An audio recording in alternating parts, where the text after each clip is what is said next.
Et on enchaîne sur ces assises pour le 94e congrès des assises de département de France. Et je suis ravi d'accueillir Grégory Dort, président du conseil départemental de Lyon. Président, bonjour. Bonjour. Merci d'avoir accepté notre invitation.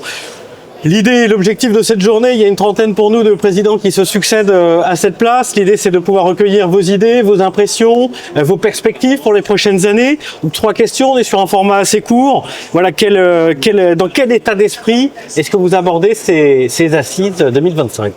Alors j'étais dans un état d'esprit plutôt enthousiaste, plutôt offensif et les débuts de ces assises me déçoivent quelque peu. J'espère que la fin sera beaucoup plus réjouissante, enthousiasmante, pour faire valoir effectivement le rôle des départements. On est dans une période qui est quand même très compliquée actuellement, budgétairement, sur la place de l'État, des collectivités au niveau général. Donc j'espère que les futurs discours, les futures interventions mettront vraiment en valeur ce qui est le cas, mais de manière très factuelle, le rôle du département qui est absolument essentiel. Enfin, c'est notre identité. La France est très diverse avec des territoires. Les départements ont pratiquement 200 ans, plus de 200 ans d'existence. Donc pour l'instant assez contrasté, on va dire, dans un contexte compliqué. J'ai une pensée bien évidemment pour la célébration, si on peut dire, des attentats du Bataclan. Donc il faut de la stabilité, il faut de l'union, mais le pays n'a jamais été autant fracturé. À la fois les habitants, nos concitoyens, à la fois les territoires. Il faut retrouver un vrai récit pour notre pays et notre ancrage territorial fait partie de cette stabilité qu'il faut maintenir.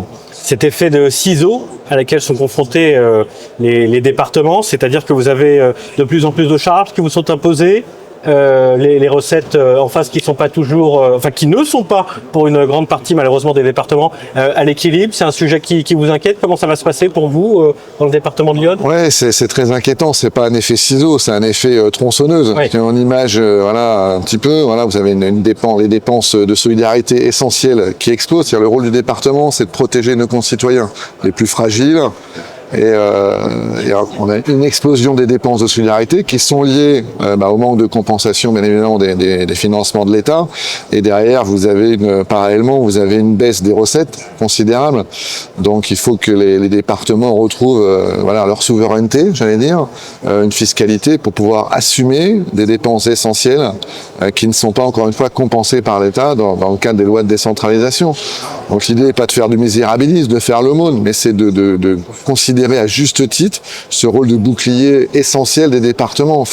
Actuellement, c'est les territoires, les communes, les départements qui tiennent la baraque, qui tiennent notre territoire, nos territoires, sur l'enfance, sur l'autonomie. Il y a un vrai sujet de remontant cette loi du 4e, 5e, 6e, 7e âge, et derrière, ça ne bouge pas. Ça ne bouge pas. La protection de l'enfance, c'est un vrai sujet, avec des enfants de plus en plus compliqués, notre société de plus en plus compliquée. Donc j'attends vraiment une réaction très très forte dans un contexte, encore une fois, qui est terrifiant, de fracture. Notre pays n'a jamais été aussi fracturé. Donc, il faut recréer du lien et gérer les territoires. Encore une fois, porte peut-être cet espoir et cette solution aux maux terrifiants de notre pays. Et pourtant, on a aussi ce sentiment, nous tous les ans, on produit un baromètre du regard des Français face au département, porté par notre filiale Institut Quorum. Qu'est-ce qu'il nous dit tous les ans ce baromètre ? Il nous dit quasiment tout le temps la même chose. Si je devais le résumer en une phrase, ce serait les départements loin des yeux mais près du cœur. C'est-à-dire que les Français, ils sont profondément attachés à leur département, ils l'aiment, ils le revendiquent, ils en sont fiers, mais dans le même temps, ils connaissent pas bien son intérêt, son utilité et encore moins ses compétences. Donc peut-être, je ne sais pas, je vous pose la question, mais il y aurait aussi un travail comme ça de communication, de vulgarisation. C'est aussi d'ailleurs l'objectif de nos revues, de cette vidéo, mais de vulgariser, de démocratiser davantage le département. Oui, je partage. Nous, dans Lyon, toute cette sensibilisation. Moi, je suis un ancien enseignant, donc pensez bien que l'éducation et la vulgarisation, c'est important. Sur les compétences et les rôles des départements, mais quelquefois, on fait de la prose sans le savoir. C'est-à-dire que nos habitants se désintéressent aussi de plus en plus de la chose publique. Il faut dire ce qui est. Donc nous, au département, on fait des réunions avec les différents acteurs, sportifs, culturels, les jeunes, les collégiens, les élus aussi, parce qu'il y a de nouveaux élus aussi qui vont arriver surtout après les élections municipales, c'est de véritablement bien faire connaître le rôle des départements. C'est juste une question d'intérêt, parce que je pense que la communication est faite et le département agit au quotidien, je dirais de la naissance jusqu'à la mort, voilà, avec des actions aussi en direction des communes. Ce qui est essentiel, c'est ce couple département-commune qui est essentiel. C'est-à-dire que les départements investissent, injectent dans l'économie locale, localisent dans l'économie locale. Et le baromètre que vous évoquez, oui, mais le baromètre qui est plus inquiétant, c'est cette morosité de nos entreprises également. Il faut en tenir compte. Et les départements, encore une fois, investissent, injectent dans l'économie locale, font travailler nos entreprises, qui créent de la richesse, qui créent de l'emploi, qui forment, qui recrutent. Et ça, faut surtout pas l'oublier. 70% de l'investissement dans notre pays est lié aux collectivités. Faut le savoir. Donc, normalement, si vous mettez les difficultés des collectivités, et de l'autre côté, le résultat, c'est qu'il y aura moins d'investissement, l'économie se portera moins bien, on n'a plus la compétence économique, mais on injecte à travers des financements d'infrastructures, des petites collectivités également que l'on aide, et tout ça est en train de se déliter gentiment, donc il faut être très vigilant, tout ça peut se casser la figure très très vite. Oui, les communes, elles attendent, comme vous le dites, du financement, et au-delà de ça, de l'ingénierie territoriale, mais qui en général porté par le département. Oui, tout à fait. Bon, les départements, enfin, il y a des cas différents, mais voilà, ont des agences techniques départementales, ont ce qu'on appelle des CAUE aussi, qui donnent des conseils d'aménagement, d'urbanisme et d'environnement, qui aident les collectivités, les petites communes aussi, et c'est pas péjoratif, voilà, sur des projets structurants. Un projet structurant, ça peut être un gros projet structurant à l'échelon d'une interco, une grande commune. Mais oui, on est vraiment à la croisée des chemins actuellement, ces difficultés liées au poids du financement des solidarités dans notre pays et dans des départements qui sont plus compliqués. Il y a des départements qui n'ont pas de problème de financer. Voilà, il y en a quelques-uns qui arrivent encore à résister. Ça existe encore. Il y a des diversités très importantes entre des départements très ruraux. Nous, Lyon, on a un département rural avec des fragilités. Donc le budget social pèse de plus en plus, bien évidemment. Donc plus le budget social pèse, moins, bien évidemment, on peut dégager des marges de fonctionnement, d'excédent de fonctionnement, et on peut moins investir. Et pour qu'un pays vive, pour qu'un département vive, pour que nos communes vivent, il faut investir, il faut injecter dans l'économie. Et ça, j'ai peur que ça se délite gentiment à un moment donné si l'État ne comprend pas qu'il faut compenser, bien évidemment, toutes ces dépenses sociales qu'il nous impose. Donc oui, le modèle, je dirais, est à bout de souffle, et il faut une révolution quelque part dans le financement des départements, et une vraie décentralisation également. Les élus sont des gens de département, sont des gens responsables majoritairement. Donc il faut qu'il y ait une vraie décentralisation. Baisser ce poids, cette charge de l'État qui veut tout faire, rien à faire.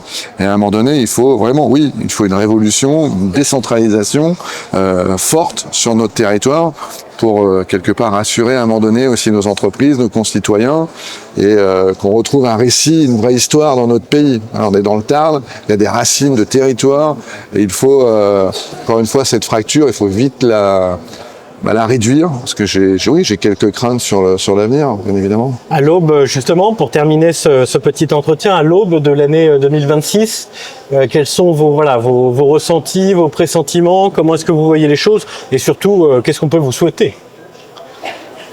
Ce que j'aimerais, c'est qu'il y ait un véritable récit pour notre pays, qu'on est vraiment sur une histoire, recréer du lien. Notre pays n'a jamais été aussi fracturé. Et cette fracture, elle peut être atténuée justement avec ces territoires, cet ancrage territorial, cette histoire. Et notre histoire, déjà, il faut, à mon avis, sur l'éducation, il y a aussi parler d'éducation par rapport à la vulgarisation du rôle des départements. Il faut retrouver une histoire commune, un vrai récit, une vraie nation qui, encore une fois, est en train de se déliter gentiment. Il faut un projet commun. Pour ça, il faut de la stabilité. Effectivement, là, en ce moment, il n'y a pas de stabilité. Et il faut réformer notre pays de la cave au grenier. Il y a un vrai projet présidentiel, malheureusement, qui va arriver trop tard, à mon sens. Donc, j'espère avoir un candidat ou un vrai projet politique qui recrée des fondations sur notre beau pays. Et concernant le département de Lyon, Voilà, on est sur des enjeux aussi. On a 330 000 habitants, on perd un peu de population dans Lyon. On est sur un vrai enjeu d'attractivité, ce qu'on appelle résidentiel, économique, touristique, faire valoir nos pépites. On a des vraies pépites touristiques, gastronomiques dans Lyon qu'il faut absolument valoriser. Et je pense qu'il faut aussi mettre le paquet, vous l'évoquiez, sur la vulgarisation, l'éducation, qui est la base. L'éducation nationale va mal, la justice va mal, la sécurité c'est très discutable dans notre pays. Alors il faut retrouver un élan, il faut retrouver un souffle, un enthousiasme à mon avis pour faire au mieux et avoir déjà un budget pour notre pays, parce qu'il y a cette inquiétude des entreprises. Enfin, les entreprises, elles créent de la richesse. Et il faut pas décourager les gens qui veulent créer la richesse, qui veulent investir dans notre pays. Je suis aussi très inquiet sur le milieu associatif. Enfin, c'est toutes nos racines, le milieu associatif, le modèle social associatif français. Et le fait de moins financer, d'avoir moins de budget pour nos associations sportives, culturelles, de solidarité, fait qu'on va décourager les gens et on va déliter au fur et à mesure ce qui fait la base de notre société. Revenir aux fondamentaux, c'est ça le mot d'ordre pour l'année 2026, si je peux le résumer avec mes mots. Oui, enfin au niveau de notre pays, oui, revenir aux fondamentaux, à une vraie décentralisation, faire confiance aux élus de territoire et que ça soit moins descendant, un État très vertical, appliquer de manière uniforme les choses sur tous les territoires, alors qu'on a une diversité de territoires, de richesses, donc il faut mieux adapter. Encore une fois, à l'échelon territorial, la proximité. Les gens ont besoin de proximité, de contact, de lien et de retrouver un petit peu d'enthousiasme et d'espoir. Bon, le message est passé. Merci Président d'avoir accepté notre invitation. Avec grand plaisir. Et je vous souhaite de bonnes assises. Merci beaucoup. Ouais.